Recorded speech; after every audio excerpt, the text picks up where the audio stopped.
बच्चों, welcome to my YouTube channel Jojo's study. मैं हूं ज्योति गुप्ता। मैं लेकर आई हूं 7th क्लास की मैथ्स, जिसकी एक्सरसाइज है 4.1 और क्वेश्चन है हमारा चौथा। तो चौथा हमारा क्वेश्चन क्या कहता है? ये कह रहा है निम्नलिखित कथनों के लिए समीकरण दीजिए। क्या करना है? हमें समीकरण देना है। इन्होंने कुछ कथन दे दिए गए हैं, उसी के हिसाब से हमें समीकरण जो है वो देने हैं। तो चौथा हमारा क्वेश्चन है। चौथे का पहला जो है ये क्या कह रहे हैं, आपकी स्क्रीन पे जो क्वेश्चन है वो आपको दिख रहे होंगे, ठीक है। तो पहला जो क्वेश्चन है ये कह रहे हैं संख्याओं x और 4 का योग जो है वो 9 है, ठीक है। क्या कह रहे हैं? x का योग जो है 4 से वो क्या आ रहा है? 9 आ रहा है। तो बस यही जो है वो हमारी समीकरण है, बन गई। अब हम चलते हैं दूसरे क्वेश्चन पे। तो दूसरा क्वेश्चन जो है वो क्या कह रहा है? y में से 2 घटाने पर 8 प्राप्त होता है। तो y में से क्या घटाना है? 2 घटाना है। क्या प्राप्त हो रहा है? ये 8 प्राप्त हो रहा है। अब करते हैं अपना हम तीसरा क्वेश्चन। तो तीसरा क्वेश्चन जो है ये कह रहे हैं a का 10 गुना 70 है, ठीक है। तो ये क्या कह रहे हैं? a जो है इसका 10 गुना, ठीक है, ये 10a है। ये क्या लिखा है? 10a थोड़ा ऊपर हो गया है, इसको नीचे लिख लूँगी। 10a जो है वो ये कह रहे हैं a का 10 गुना जो है वो हमारा 70 है, ठीक है। ये हो गया। अब हम करते हैं अपना चौथा क्वेश्चन। तो चौथा क्वेश्चन जो है वो ये कह रहे हैं संख्या b को 5 से भाग देने पर 6 प्राप्त होता है। तो कौन सी संख्या को? b को किससे भाग देना है? 5 से भाग देने पर क्या प्राप्त हो रहा था? 6 प्राप्त होता है, ठीक है। तो ये हमारा चौथा वाला समीकरण हो गया। अब ये हमारा है पांचवा। तो पांचवा क्वेश्चन जो है ये है t का 3/4। किसका?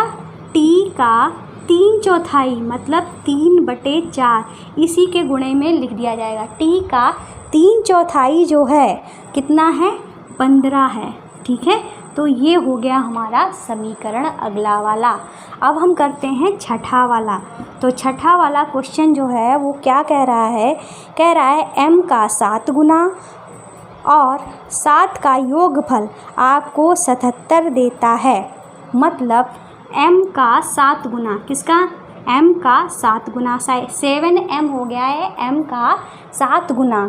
और क्या कह रहे हैं? 7 का योगफल, इन मतलब इन दोनों का जो योगफल है वो क्या देता है? 77 मतलब 77 देता है, ठीक है। तो ये जो है वो हमारा छठा हो गया है।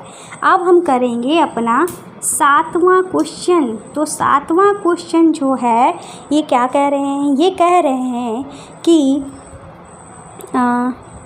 एक संख्या x की चौथाई ऋण 4 आपको 4 देता है।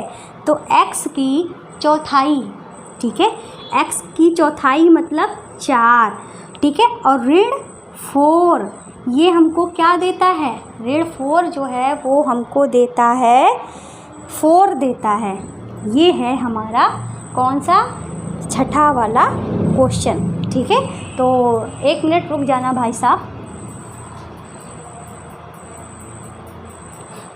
क्या हुआ था? लाइट चली गई थी, तो लाइट का कलर जो होता है वो चेंज हो गया था।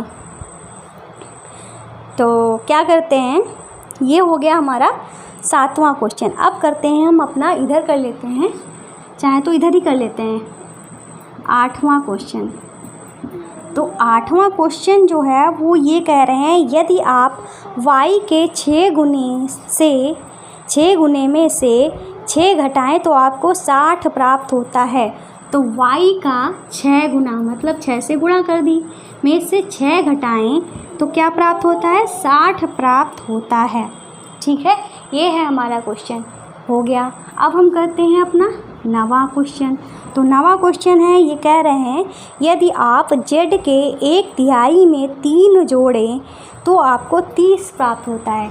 तो z के 1/3 मतलब z का तिहाई में 3 जोड़ें तो क्या प्राप्त होता है? 30 प्राप्त होता है, ठीक है। तो इनके कथनों से हमने क्या निकाल दिए हैं, समीकरण निकाल दिए हैं। तो उम्मीद है क्लास जो है वो आपको अच्छे से समझ में आई होगी। तो चैनल को सब्सक्राइब करना, हमारी वीडियो को लाइक करना बिल्कुल भी नहीं भूलिएगा। और जब प्लेलिस्ट में जाएंगे आपको हर चैप्टर के क्लासेस जो हैं, हर चैप्टर में एक्सरसाइज जो दी गई हैं वो आपको आसानी से मिल जाएंगी। और जब आप चैनल ऑप्शन में जाएंगे तो इन चैनल को सब्सक्राइब कर लीजिएगा। ये हमारा जो जैसे स्टडी साइंस वाला चैनल है, जो इसमें आपके क्लास की जो साइंस है वो पढ़ाई जा रही है, ठीक है। तो देखना मत भूलिएगा। तो आज की क्लास में बस इतना ही, मिलते हैं नेक्स्ट वीडियो में, तब तक के लिए बाय बाय।